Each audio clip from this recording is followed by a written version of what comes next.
nje nkiri school numvaga yuko nisoza kwiga nzaba umusirikare. You look like a soldier. Undi ntabwo uri umusirikare. Nyine ubu ndi umusirikare hano hanze. Cyangwa umusirikare wa Yezu. Nguramutse ugize ute? Tubiye ku ishuri. Nta mwarimu wakongera kunkubita. Wiga arakubizwe kubera iki rero ubutako? Arakubiswe no munsi y'urwaga batubona ishyamba rinuka. None hari ukuntu yankubitaga nigana classe imwe na sheri wanjye. Waratinyutse wahuye n'abayobozi muri Youth Frontier, uhura n'abantu benshi cyane b'abanyabyubahiro bagiye batandukanye, sibyo? Dusobanukirwe n'amahirwe umuntu ahabwa ku kazwi. Wimenyekanisha ute? Wowe ukora iki kugira ngo abantu bakumenye? Kuba warize ni kimwe, barakuzura muri systeme n'izo degree urazifite, ariko suzikoresha ute? Ubana ute n'abandi? Ubafasha iki? Ni ikihe kibazo ukemura muri society ubamo? Yes, ndabasoje nizere ko mumeze neza, mbaye ikaze mwese mudukunda kandi mudukurikiraho muri hirya no hino mu Rwanda, mu karere k'ibiyaga bigari muri Afrika ndetse no hirya no hino ku isi. Ni On Time TV, nge ndi Sebastian, nkuko mubizi turahonana mu biganiro n'amakuru byinshi bigiye bitandukanye bya On Time TV, byabivuga kuri politike, ubuzima, imikino, umuco, yobokamana ndetse n'utundi. Today mbafitiye umutumirwa. Welcome to On Time TV. Asante sana Sebastian. Uko bisanzwe Nishimimana Edward aka Kera Boy. Kera Boy Edward, you know, get it. Turaje. Hari ibibazo nkunda kubaza urubyiruko rwarangije amashuri kugira ngo tubikuremo amasomo. Hari ibyo babumva bakabaye barakoze bakiga batakoze, hari ibyo bakoze bicuza, hari nuko babona isi yo ku ishuri niyo hanza. Nibyo tugiye kuganiraho, nicyo ikiganiro cyacu kigiye kugarukaho. Waba udukurikira mu burezi, uri umubyeyi cyangwa se urahandi hagiye hatandukanye, cyangwa se hari aho uhurira n'ibyo bintu, kandi twese tugomba kubibamo kuko uburere bw'umwana buhera mu rugo, bukagera mu itorero, idini, bukagera ku mabwiriza rusange tugenderaho ya leta, ndetse ariko bitabibagiwe no ku ishuri. Tugiye kuganira. Uyu muvandimwe banza ubibwire urinde mu buzima busanzwe kugira ngo babimenye. Wavuze amazina ariko se mu buzima busanzwe Edward ninde? Ni umunyeshuri yarangije kwiga? What is going on?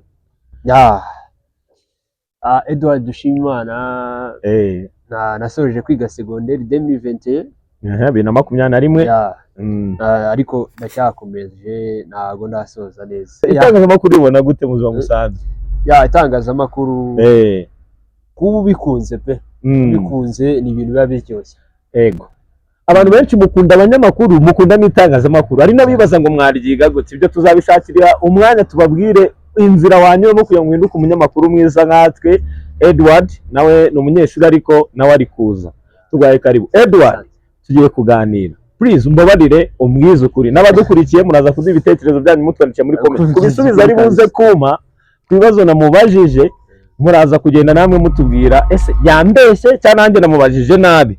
Noneho mugende mutubwira muri comment. Ikindi, niba utarakora subscribe uyikore, urakana kwa no magambo ari imbere y'izina On Time TV yanditsemo subscribe, etaza akamenyetso k'inzogera kuga kandeho, aho uzajya wibere mu rugo, mu kazi no mu zindi gahunda zigiye zitandukanye, uzajya ubona ubutumwa bugufi notification bukubwira ko tubazaniye ikiganiro. Reka dutangire. Edward, ukiri ku ishuri, ukiri muri secondaire, wize biki secondaire?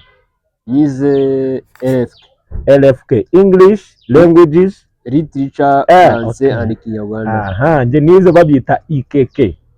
English, Kinyarwanda, Swahili cyangwa se EFK, cyangwa bakavuga ngo English, Kiswahili and English, Kinyarwanda and French. Okay? Nuko twize biki ni combinaison. None ukiga secondaire wumva guzabiki nurangiza kwiga secondaire? Ndangije kwiga secondaire. Oya, ukiga muri secondaire. Yiga secondaire. Ukiga LFK. Wumva guzabiki urangije kwiga secondaire? Ndangije nje nkiri school numvaga yuko nisoza kwiga nzaba umusirikare. You look like a soldier. Undi ntabwo uri umusirikare. Nyine ubu ndi umusirikare hano hanze. Cyangwa umusirikare wa Yezu. Guys, aragaragara gute? Ngo how does he look like? Aragaragara gute? Aragaragara nk'umusirikare by the way. Wumva guza umusirikare niki cyatumye utaba umusirikare then? Mu gisirikare hari ibintu bimwe na bimwe bagenderaho. Jewe nakuze nkunda football byatari yego nakinaga football kandi n'ubu ndacyayikina yego nubwo wenda hari opportunities zitabonetse ariko nkunda football man byadanje none se football cyatumye ntajya mu gisirikare good cyatumye najya mu gisirikare urabizi abakinnyi yego abakinnyi baba baragiye bahura na risike nyinshi cyane hari baragukandagira man baragukandagira byatari yego ari urwara rero byari ukaguru k'iburyo okay let's continue rero muri RDF barebaga kutwo tuntu bagezeho noneho nari narateye tentire ariko ngo kugashyiramo nagiye muri examen niyogoshesheje ariko sinatera barebye babona bati se wakoraga iki ati ndi umukinnyi ati okay utukina abyetingena muri AS Muhanga wakinaga hose nakoraga imyitozo ndangije ngeze barambya ati se uzaza kudufasha muri APR ati cyane rwose ati tuzatwara Champions League tuzarenga amatsinda barambya ati ku musatsi baravuga ati nta kibazo urumva ndakomeza ati byo bizikiza nari nkiza nyine nkinjira uri kubona nyine nasanze batangiye abandi babakuye imyenda hejuru yego inkweto bakuyemo nkinjira nibwo warebye ku mutwe ibyo barabyihorera ndagenda njya mu bandi barambya ati kuramo inkweto kuramo inkweto ndagenda nicara mu bandi baza nyine diplome ibiki basanga byose urabyujuje bifite byose tujya muri examen yo kwiruka abizi bafataga nyine 3 4 mu kanyaru bakaba bashyira ku murongo gutya bakareba ku mano kunjara ku birenge urumva bageze ahandi ku kaguru arebye urwara wa mbere yaranyitegereje enda nyine ubwo hari muri 2000 na kangahe hari muri na kangahe kugisoza 2021 sasa ubwo ubundi ko gisoza kwiga nahise jya okay nahise niyandikisha mu yego komeza barebye ku nzara z'amaguru baravuga bati nta musirikare ugereza inzara uwa mbere yarande byawe ati ntari baranyihorera wenda ari ubwo wasanga wenda barebye ku isura ya ngabati umwana yabaje uwa mbere aranyihorera bageze kwa kabiri arebye ku musatsi hejuru arebye ko bati waye n'umunene nakwihoreye kuva kare ariko ntago byakunda ati zo nzara ibyo babikubije kuba umusirikare so none wenda reka ibyo tubirangiriza n'inzozi za buri mwana agenda kuri afite kuba umuntu runaka kuko nanjye ndabyibuka niga primaire bwa mbere nako nigaga ahantu hafi ya kaburimbo ariko nuye mu cyaro mutubabarire twe tuvuka mu cyaro turanabyemera ariko turi abanyarwanda kandi babereye u Rwanda bazi indangagaciro z'umuco nyarwanda kandi turi kumwe n'u Rwanda muri gahunda z'iterambere zose kandi zimeze neza siko bimeze se niyo mpamvu n'ibiganiro byacu bigaruka ku mateka yacu kandi agenda agaragaza ubuhamya bwacu bwahashize ahazaza nuko tubibona ako tubijyana na gahunda za leta nibyo byiza nibyo bitubereye nk'abanyarwanda yes ni ibintu bisanzwe urumva nanjye nyiga nyine primaire nakunze kumva nta mumotari hari ukuntu nigaga nkabona ahantu twigaga ahantu hafi y'umuhanda ukabona moto irakase yayihengetse gutyo bati bira bintu birarenze bro ati naye ngomba kuba umumotari bakabari nzamutse ngeze mu wa kabiri abarimu bakera ari ukuntu twigaga ikintu bitaga mara urayizi ngo rimwe gukuba kangahe ni kangahe arayikubitiwe badukubitaga ku ntoki navuga ni noneho kubera gukubitwa nabizi mara yamvunaga nje ni mara ya gatatu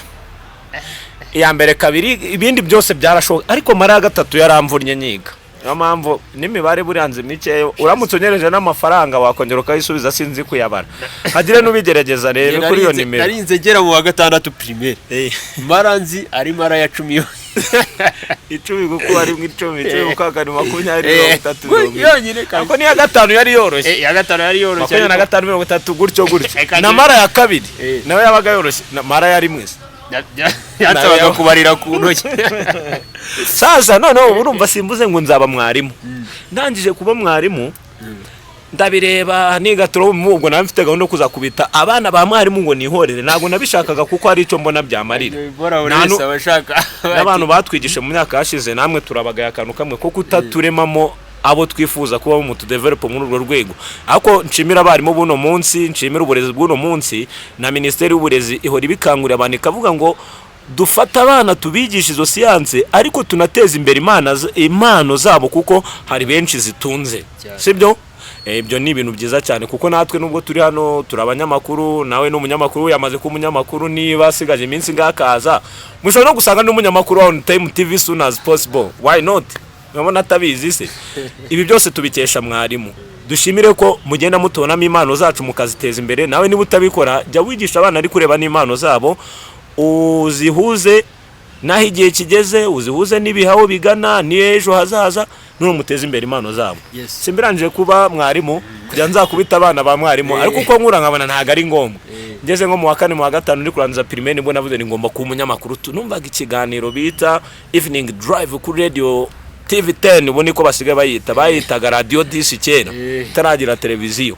Numva umuntu bitanga Austin, numva ko nakora ibigana abana I have to. Austin yakoze kuri TV10. Radio yayikozeho ari radio 10. Radio 10 nyine niko yitwaga mu gihe cyaba Mr Bean, ba Yohana Mubatiza, ba Isabelle, yitwaga Dudu, nawe nabonye asiga afite channel ye.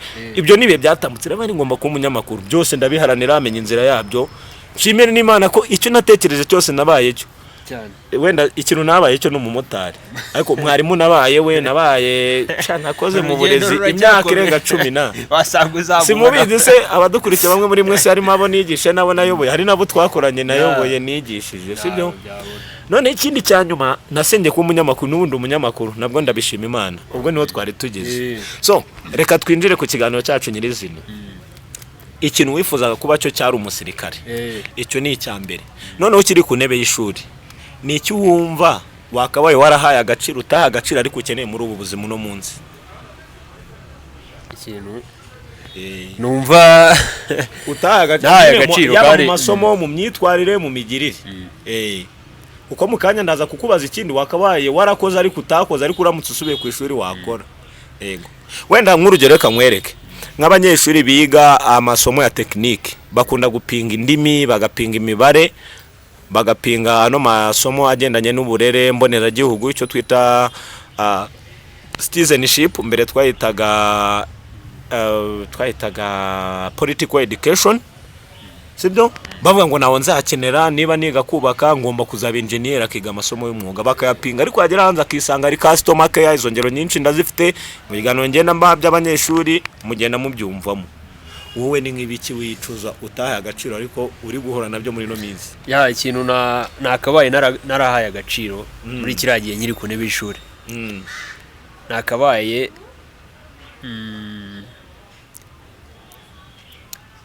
naritinyutse. Wigaga witinya? Naritinyaga ba speech nkagira ubwoba nkatitira. Icyo kintu speech watinyaga kuvuga ni hari igihe nabaga nzi nk'ikintu muri class, yego, bambwira ati ngwino dusobanurire imbere, yego, wapi kabisa ikanga ewan ingona ayifata nkatitira. Ya icyo kintu rero mu buzima busanzwe kiba kirimo. Ubu ngubu uhurira he n'icyo kintu noneho cyo kwitinyuka kubona ko hari nubwo ugikora ubu ndizera ko no munsi ubikora. None kuki uno munsi ubikoze ubona ari akakikaburamo nyine uno munsi ubikora gute? Uyu munsi wenda tuvuge mu itangazamakuru uhura n'abantu benshi cyane, kandi ubugomba gutinyuka ukavugana nabo, ukabaza bakakubaza nawe sometime. Icyo kintu rero hari igihe nyine uhura n'umuntu runaka ukabona wenda uhuye n'umuyobozi, kumuvugisha nyine hari igihe hazamo kakantu ko kwitinya, ariko kuko nyine ariko kazi kawe ntabwo ushobora kubyirengagiza. Uramubaza niba hari ukuntu, ariko buri umuntu utaramenyereye kuvuga muri kuvugana cyase mu ruhame, hari akantu kazamo ugasanga ufashwe n'ikiniga cyangwa wibagiwe icyo wari uri kuvuga, ugasanga iyi ngingo wari ugiye kumubazaho what. Icyo kintu ndamutse nsubiye ku ishuri wajya agaciro. Noneho icyo nicyo wakabaye warakoze ukiri ku ishuri. Noneho hari ikindi ubona wakabaye warakoze uri ku ishuri, ni icyo utakoze uri ku ishuri ubusubiyeyo wakora. Icyo nicyo twari tumaze kuvuga hano, okay? Noneho reka tuvuge ku kindi wicuza kuba utarakoze.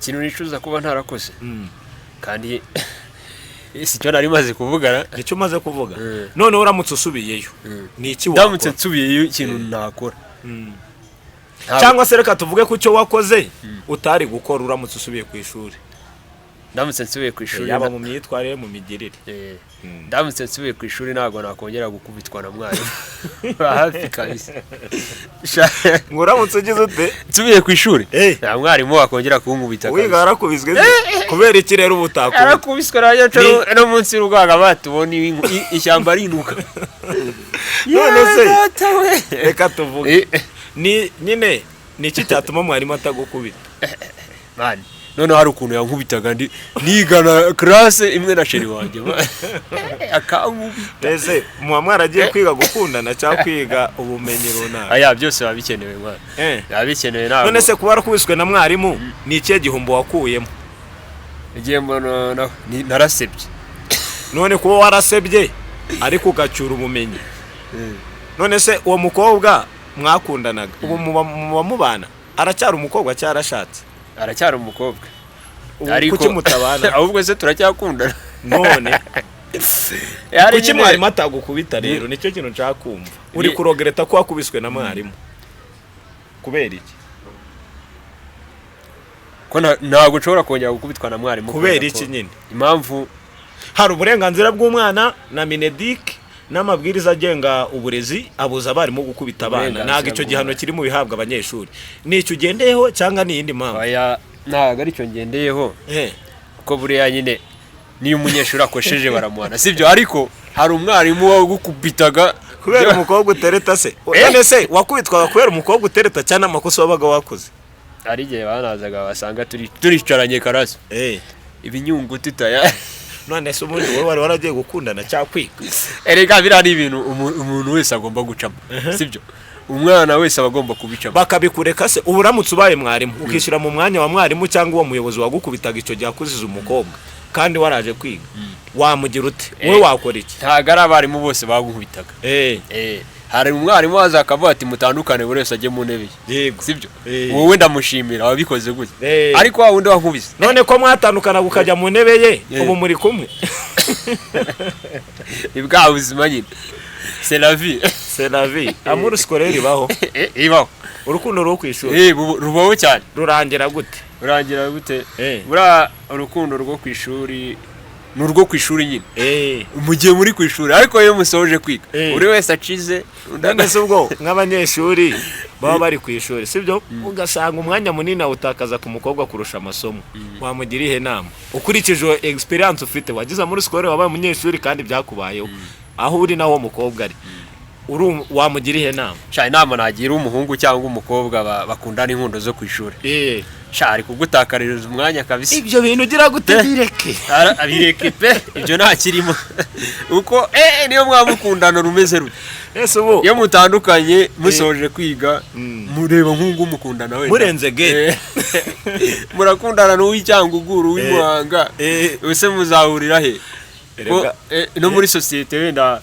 muri quartier ziwabo oya wenda inzira zo nta kure y'umutima ngo niba ari kure y'amaso atari kure y'umutima ibintu nk'ibyo ngibyo kure y'amaso si kure y'umutima none se urumva hari akantu ariko unayemo katari sawa nta muntu udasobanukiye ngo atwanike mu mubaze ikibazo ubundi agisubize buri comment ariko hari akantu gahari nyine ubwo gukundana ku ishuri tubireke urukundo rwo mu ishuri nta nego nta papasi kabisa ari igihe usanga n'abana bo mu wa mbere senior 1 bakundana noneho reka twite tugarukira mwarimu uwagukubisa kuziza umukobwa n'uwakwihoreye ngo mutandukane ninde ushimira ushimira nashimira wabubise pe none ariko ntabwo icyo gihe byo nari mbizi ariko ubu ngubu bwo wenda ariko usubiye ku ishuri none ukashaka kwishora ngo gutereta bagukubisa wabyemera nabyemera pe urumva ko wamaze gutsinda reka dukomeze twagiye turi kuganira turi kugenda tuvuga life experience ariko igendanye n'ubuzima twagiye tunyuramo mu mashuri twagiye twigamo n'ahandi twagiye tuba kuko icyo tugamije ni uguhindura imyumvire ikindi noneho rero tugereranya ubuzima bwo ku ishuri n'ubwo hanze uko umuntu aba yumva akiri ku ishuri nuko aba yumva ageze mu buzima bwo hanze ubibona gute nk'umuntu umaze iminsi hanze iyo uri ku ntebe y'ishuri uba uri umwami kuko buri kimwe cyose ababyeyi baba bakiguha. yego ariko iyo usoje kwiga umubyeyi aravuga ati yarize naramurihiriye ntashakisha akazi, yego cyangwa se areba ikindi yakora cyatuma wenda ibyo namuhaga ari ku ntebe y'ishuri nawe areba ukuntu yakora akabyimenyera. yego bishatse kuvuga ngo nyamuneka abanyeshuri namwe barezi muri ku ishuri mwigisha abana mu masiyanse mubaha ubwo bumenyi, ariko mubibutse ko mujye mubahana ka intro ku buzima bwo hanze, mubabwire ko ubwo ku ishuri bukeneye n'ubundi bwo hanze kugira ngo ubashe kubaho burimo bwa bundi bwo kumenya kubana n'abantu bazaguha amahirwe y'akazi, bwa bundi burimo kuvuga ngo buri munsi umuntu agomba guhora yiteguye kwiga ubumenyi bushya. Akazi karigwa, akazi ntago kigishwa. Karigwa yuko arimo wiga ubumenyi bushya, ibyo ufite mu ishuri ni basic ni iby'ibanze, ariko ugeze mu kazi ushobora guheraho ukiga n'ubundi bwenge burimo ubwo wigira mu bandi no guca bugufi. Ku bigendanye n'imyitwarire rero, ubuzima bw'ishuri, imyitwarire twajya ku ishuri, ngani materi niyankubita ngo kanaka niyamana n'iki, ubona hano hanze ninde uhari ngo aguhane? Hano hanze n'isi yonyine niguhana. Ubwo bishatse kuvuga iki ku muntu ukiri ku ishuri? Umuntu uri ku ishuri ari ukuntu iyo twabaga turi ku ishuri, yego wigiraga ibyo ushatse ukajya ucunga mwarimu yaba atari karasi ugasakuza ugasohoka, wamubona aje ugahita umujijisha ukigira nkaho wari uri kwiga. Ariko buriya uri kumujijisha ni wowe uri kwijijisha for sure. Kuko iyo ugeze hanze, reka tuvuge waratsinzwe, warajijishaga ngo uri kwiga ugatsindwa. Iyo utsinzwe ukaza hano hanze nta diplome wabonye, sibyo, nta manota wabonye, ugiye no gusibira wenda, niho utangira kumenya cya kintu bita kujijisha icyo bivuze, gukarota gucitinga. So muri aka kanavuze ndagira ngo nkwibutse ko uri CEO Chief Executive Officer w'ubuzima bwa, niho ugomba kumenya uko ugomba kubutwara ibintu byose ukabikura mu bandi pe. Ibyo byo gukora ngo bakurebe bagushime, nta muntu hari ngo agukomera amashyi, no se hano hanze ntago iri kudukomera amashyi.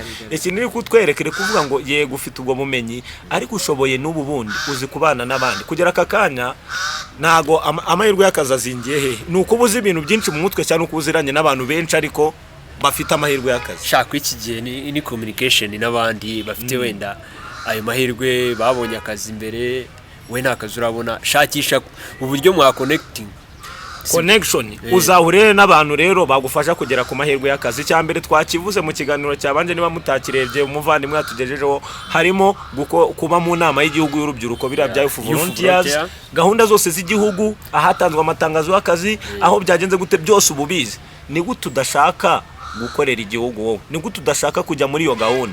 Ni gute waba warakoreye ubuntu? Ubundi philosophy behind reka tuyisobanure. Niba ubasha gukorera ubuntu ukavunika ukitwara nkaho uhembwa, ubwo umuntu aguye akazi wakora ibinganiye. Nizo mentalite zihari. Na wa muntu uzaza kuguha akazi azareba yakoraga ate muri societe, akorera ubuntu adahembwa. Ndamutse mu amahirwe y'akazi yakora ate, yakora iki? None se ubwo icyo kintu nigisobanura, nujya gucuzinga umuntu uzaha akazi, ntabwo uzareba wa muntu uri aho ngaho gutya utaragize igikorwa na kimwe yitabira. Uzakora mu ntoki za meya gute, uzakora za gava mu ntoki za gavana gute, cyangwa za his excellency utageze ahari, uzahagera utese? Ni nacyo navugagaho, muri ibyo bikorwa byose bifitiye igihugu akamaro, bifitiye abanyagihugu akamaro, harimo na Youth Volunteers. Twe turi kwibanda ku rubyiruko, ni nabyo nari ndimo mvugaho mu kanya, sibyo? Niba warabashije guhura n'abantu benshi cyane mukavugana, waratinyutse, wahuye n'abayobozi muri Youth Volunteers, uhura n'abantu benshi cyane b'abanyabyubahiro bagiye batandukanye, sibyo? Naho kandi kubera muragenda iyo muwe muri 3-4 muje akazi, mukora groupe ya WhatsApp, yabonetse amahirwe y'akazi uba mu bambere. Niyo babonye uzanye iyo dosiye aravuga ati kumbe uriya turamuzi, like nimuze kubyita icyene wabo. Oya, tubyumve neza, situze kubyita ikimenyane, dusobanukirwe n'amahirwe umuntu ahabwa ku kazwi. Wimenyekanisha ute? Wowe ukora iki kugira ngo abantu bakumenye? Kuba warize ni kimwe, barakuzura muri systeme n'izo degree urazifite, ariko suzikoresha ute? Ubana ute n'abandi? Ubafasha iki? Ni ikihe kibazo ukemura muri societe ubamo? Ibyo byose nabyo hari icyo bigeze gute bimaze. Turi kugana ku musozo w'ikiganiro cyacu, turi kugenda tuganira n'umujene nakunze ibitekerezo bye, nakunze vision ze. Twamaze kuvuga ku bintu bigera kuri 3 by'ingenzi, ntago nza kubisubiramo, ahubwo reka tugende tugana ku cyanyuma. ni iyihe nama wagira abajene bakiri ku ntebe y'ishuri? Urubyiruko rukiri ku ntebe y'ishuri, inama narugira ni ukudakerensa amahirwe bari kubona, cyangwa ngo bajyeho ngo bajye gushuka mwarimu ngo bari kwiga. Oya, iwe bifitiye akamaro. Ugomba gukoresha amahirwe ufite. Nshimira na nyakubahwa perezida wa repubulika uko yazanye uburezi kuri bose. Ntago kera wasangaga higa umwana w'umukire, ariko ubu twese turangana, nta mukire nta mukene, twese duhurira ku ishuri tukiga, sibyo? Rero amahirwe babonye nibayakoresha, sibyaza umusaruro. Niyo nama nabagira, gukora cyane bagakora icyabajyanye ku ishuri. Ibyo guteretana bitawute. Ubu se twarangije kwiga ubona umwanya wo gutereta se? Ubu ngubu umukobwa abashaka ufite iki? Ufite iki? Urajya gutereta nta mafaranga se? Yego. Ariko abakobwa bose ntago bakunda amafaranga. Hatazagira umukobwa nzana hano akahita ku 90%. Oya. Ariko natwe mu buzima busanzwe umukobwa reba uwo mugabo azangeza kuki? Erega umugabo wowe uri umutwe w'umuryango, uri umutware nuko ufite icyo utwaye none ntago ibyo bikora. Mwunganiye hano ikintu gihari, abana mukiri ku ntebe y'ishuri nyamuneka nimugire isomo mupinga, ryarinda upinga niryo ryakuteza imbere. Amasomo yose muyige kandi muyashyizeho imbaraga. Minisiteri yateguye, Minisiteri y'Uburezi cyangwa se ababifite mu nshingano baba baragiye bashyiraho izo curriculum, bagashyiraho izo module, bagashyiraho ayo masomo yose agiye atandukanye muri section zigiye zitandukanye ndetse no muri options zigiye zitandukanye, nuko babona ko ari icyamaze. Baba bareba uno munsi bakareba n'ahashize, ariko bakavuga ngo mu gihe kizaza uwize ibi n'abafite ubumenyi bizamufasha kwiteza imbere. Byose mubyige kandi mubikunze. Ntugire isomo upinga, ntabwo uzi kizagukiza. Icyo upinga gishobora kukubera ikiraro kikugeza ku iterambere. Icyanyuma rero twebwe tugiye gusoza. Ubutumwa bwawe ufite ku giti cyawe, ibindi byose twabivuze, wenda ibyo twibagiye muraza kutubaza, mutwandikiye muri comment, twakongera tukabakora n'ikindi kiganiro gitandukanye n'iki bitewe n'ibyo mushaka ko tubabwira, kuko amakuru yo turayafite. Tuba hanze, turi mu itangazamakuru, ubwo dufite amakuru. Ubutumwa bwawe waha abantu badukurikiye muri rusange? Nabashimira abadukurikiye mwese kuri On Time TV. Nabashimira cyane kandi mwumvishe munyuzwe n'ibiganiro tubaha. Mwatwandikira muri comment, mugakora na subscribe kuri On Time TV. Ndagushimiye cyane ku mwanya wafashe rero, nawe ukemera gufata umwanya wawe ugafata igihe cyawe ukaza kuduha ikiganiro tukaganira kuri ibi. Ni inama dutanze zishobora gufasha abakiri ku ntebe y'ishuri, zifasha bari mu gisate cy'uburezi, gifasha ababyeyi ndetse n'abanyarwanda muri rusange, twese tugamije kwikura ku rwego rumwe tukagera ku kindi. Nagushimiye ku nama nziza waduhaye, nishimiye ko n'ubutane tugukenera nabwo uzongera ukaboneka kuri kamera za On Time TV. Turabashimiye cyane, mukande like, mukoreshe, nimwibagirwe no gukora subscribe.